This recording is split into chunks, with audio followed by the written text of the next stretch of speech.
Hi everyone, welcome back. Thanks for joining us today. We've got a brand new story to share with you. So let's begin. My name's Everett, and if I'm being brutally honest, trying to be the man for a woman with 3 kids has been the biggest regret of my life. And what did I get in return?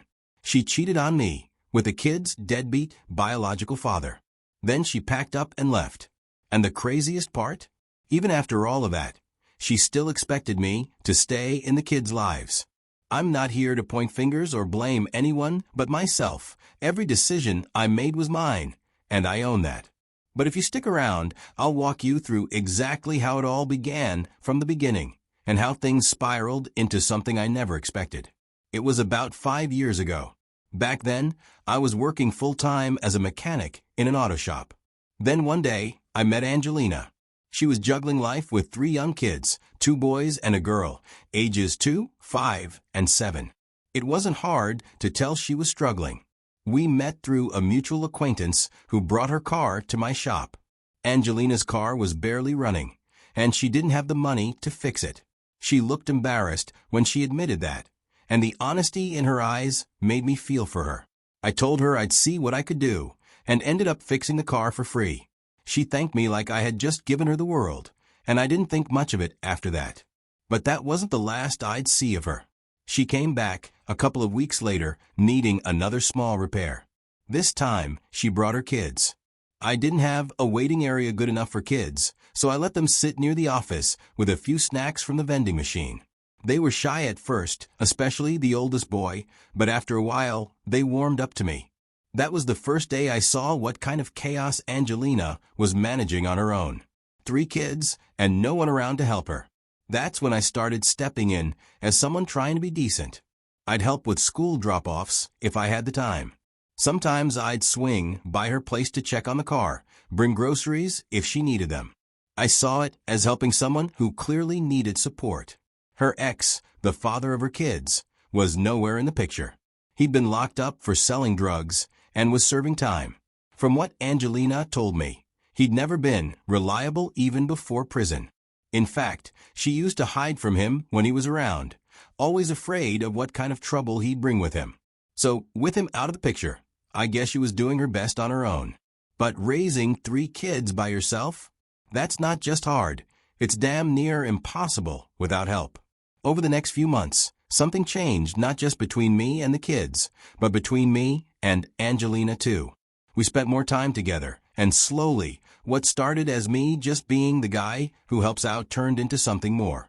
Before I knew it, we were dating. I knew what I was walking into.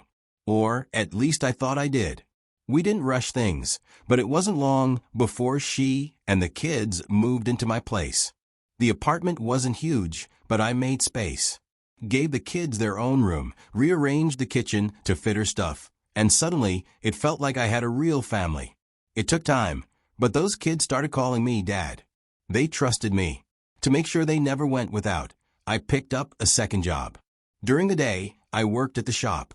At night, I picked up deliveries and odd handyman gigs. I was exhausted most days, running on fumes and coffee.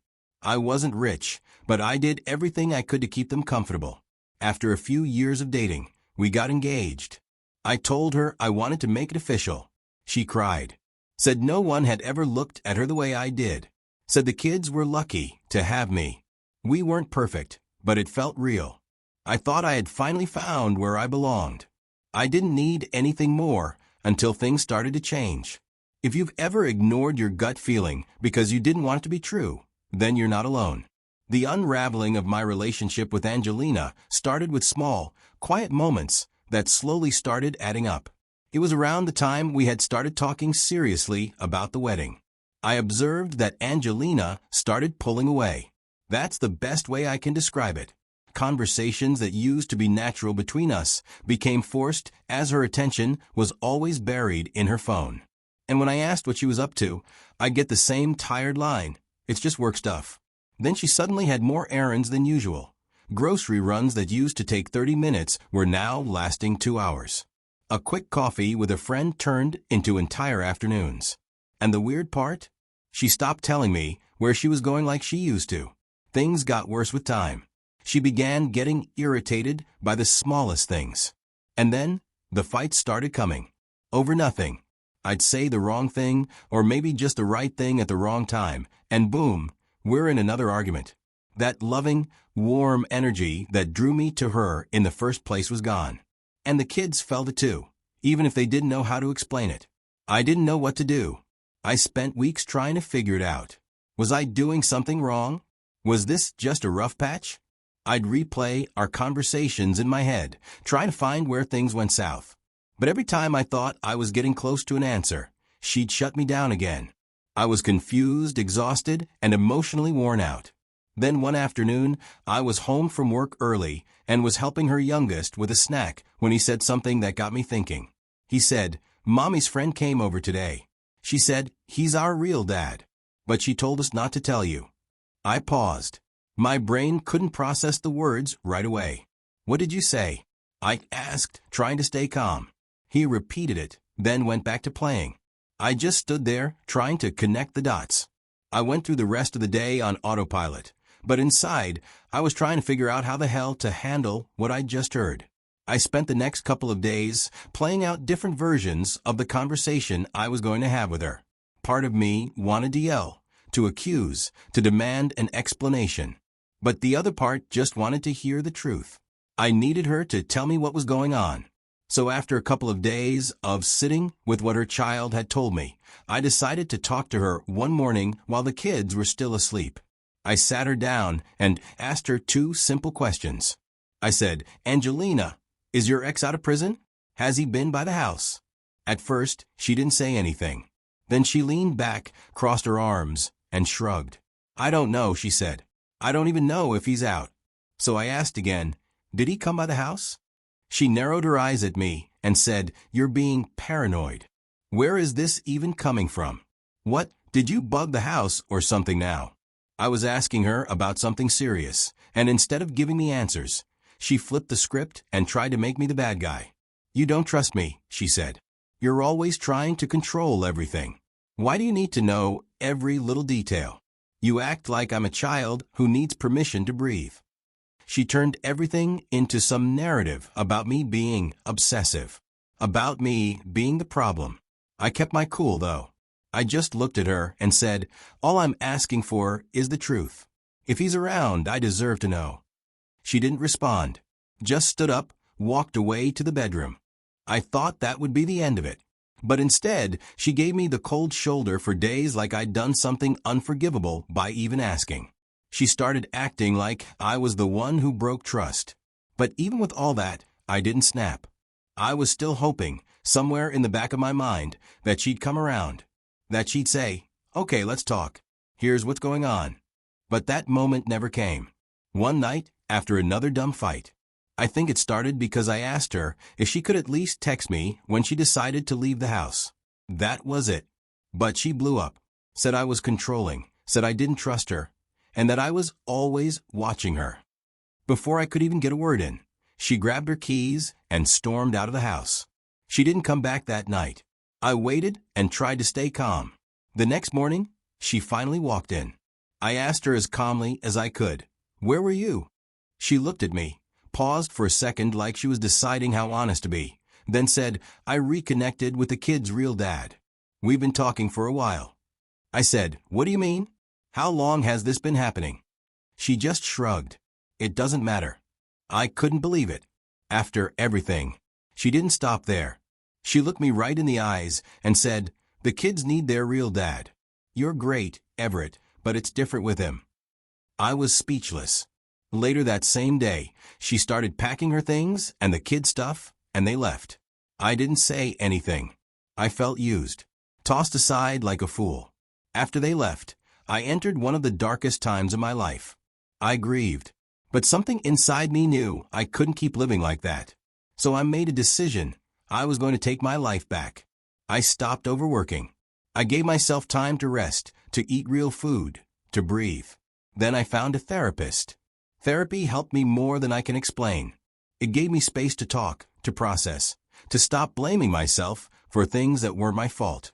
I started realizing that I'd poured so much into other people, I had nothing left for myself. That needed to change. And slowly, I started feeling like a person again. Then one day I got a call. It was Angelina. She didn't even say hello properly. Just jumped straight in. "Hey, just checking in. I was wondering why you haven't asked about the kids." I asked her why should I? They're with their father. And you know what she said? "You're their father, too.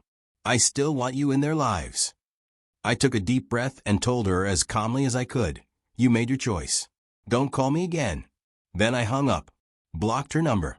A few months had gone by since Angelina packed her things, took the kids, and walked out of my life. Then one afternoon, I ran into a mutual friend, and we started catching up. Just casual stuff at first. Then the topic drifted to Angelina. The friend asked if I had heard what's going on with her. I shook my head. I hadn't, and I hadn't tried to. He sighed. "It's bad. Her ex was back to his old ways. Drinking heavily, cheating, and when she tries to call him out on it, he hits her." I didn't say anything. The friend continued that the guy's never around. When he is, he's either drunk or shouting.